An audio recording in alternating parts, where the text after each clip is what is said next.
अस्सलाम वालेकुम नाजरीन, मैं सनाउल्लाह खान एक बार फिर आपकी खिदमत में हाजिर हूँ। वही हुआ जिसका डर था, लेकिन पाकिस्तान तहरीक इंसाफ वाले मान ही नहीं रहे थे। इलेक्शन कमीशन ने पहले खबरदार किया था कि अगर खैबर पख्तूनख्वा में मखसूस नशिस्तों पर मुंतखब होने वाले अरकान से हलफ नहीं लिया गया तो सेनेट इलेक्शन मुलतवी होंगे, और वही हुआ। चूँकि पीटीआई वाले यही समझते हैं कि हम हैं तो जहान है, हम नहीं तो कोई नहीं।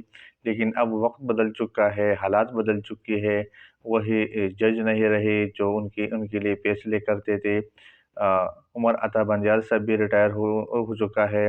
हिजाजुल हसन साहब भी चला गया है। तो अब वही माहौल नहीं है कि जब जो जो भी होता था तो वो सुमोटो लेकर उनके लिए रिलीफ देते थे। अब हालात बदल चुके हैं। आज मुल्क भर में सेनेट के इंतखाबात हो रहे हैं, लेकिन खैबर पख्तूनख्वा की इंतखाबात मुलतवी हो गई है। ताहुकम सानी जो इंतखाबात थे वो मुलतवी की गई है। खैबर पख्तूनख्वा असम्बली में सेनेट इंतखाबात के लिए इंतजामात मुकम्मल कर लिए गए थे। पोलिंग अमला भी मौजूद था, ताहम असम्बली में मुकर्रर करदा वक़्त 9 बजे सेनेट इंतखाबात शुरू न हो सके। खैबर पख्तूनख्वा असम्बली में मखसूस नशिस्तों पर हलफ न लेने के मामले पर अपोजिशन ने सेनेट इंतखाबात मुलतवी करने की दरख्वास्त जमा करा दी थी। दरख्वास्त अपोजिशन अहमद करीम कुंडी ने सूबाई इलेक्शन कमिश्नर के पास जमा कराई, जिसमें मौक़िफ़ इख्तियार किया गया था कि मखसूस अरकान से हलफ नहीं लिया गया है, लिहाजा सेनेट के इंतखाबात मुलतवी किया जाए।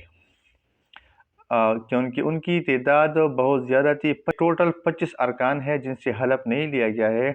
तो इस वजह से उन्होंने मौके पर इख्तियार किया कि सेनेट के इंतखाबात मुलतवी की जाए।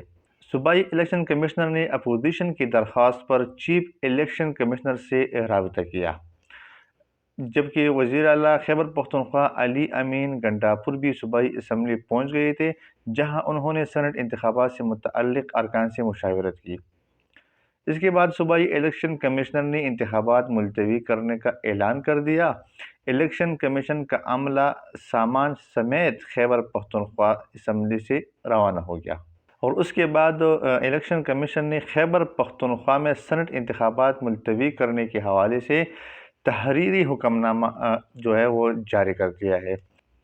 Chief election commissioner Sikandar Sultan Raja के सरबराही में 5 रुकनी इलेक्शन कमीशन ने तहरीरी हुक्मनामा जारी किया, जिस पर तमाम अरकान के दस्तखत मौजूद थे।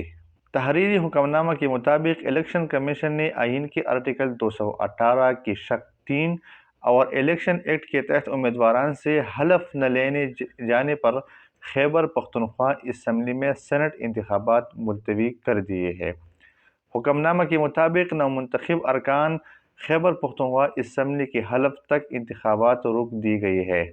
अब खैबर पख्तूनख्वा के इंतखाबात तब होंगे जब मुंतखब अरकान से हलफ लिया जाएगा। हो सकता है कि ये मामला अदालत में भी चला जाए, क्योंकि अली अमीन गंडापुर साहब ने वाज़ेह तौर पर ऐलान किया है कि जो मुंतखब अरकान है मखसूस नशिस्तों पर वो गैर आइनी है, गैर कानूनी है, हम उनको हलफ नहीं लेने देंगे।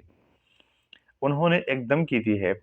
तो अब देखते हैं कि ऊँट किस करवट बैठता है, लेकिन बज़ाहिर जो पीटीआई की उम्मीदें थी वो पूरी नहीं हो सकी, और उनको अब समझना चाहिए कि हालात वैसे नहीं है। ये दुनिया उनके बगैर भी चलती है, अगर वो है तब भी चल रही है, अगर नहीं है तब भी चलेगी।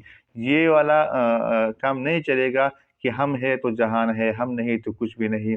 हकीकत में अब वो कुछ भी नहीं है, हुकूमत है, लेकिन एक सूबे में उनकी हुकूमत है, लेकिन अब भी उनके पास वो इख्तियारात मौजूद नहीं है जो एक सूबाई हुकूमत के पास होना चाहिए। अपने मर्ज़ी का बड़ा अफ़सर वो नहीं लगा सकते, और अब ऐसे उनको जो लोग मशवरे दे रहे हैं कि हल्फ न लेने के हवाले से, वो भी उनकी खैरख्वाह नहीं है। और وہ ہر حال میں علی امین گنڈاپور سے وہ جتنی مرضی دھمکیاں لگائے اور اسپیکر جتنا چاہے تاخیر کرے، تاخیر حربی استعمال کرے، حلف ان کو لینا پڑے گا اور ان کے بغیر الیکشن نہیں ہوگا۔ فی الحال کے لیے اتنا ہی، اگلی ولاگ میں پھر ملیں گے۔ ثناء اللہ خان کو اجازت دیجیے، اللہ حافظ۔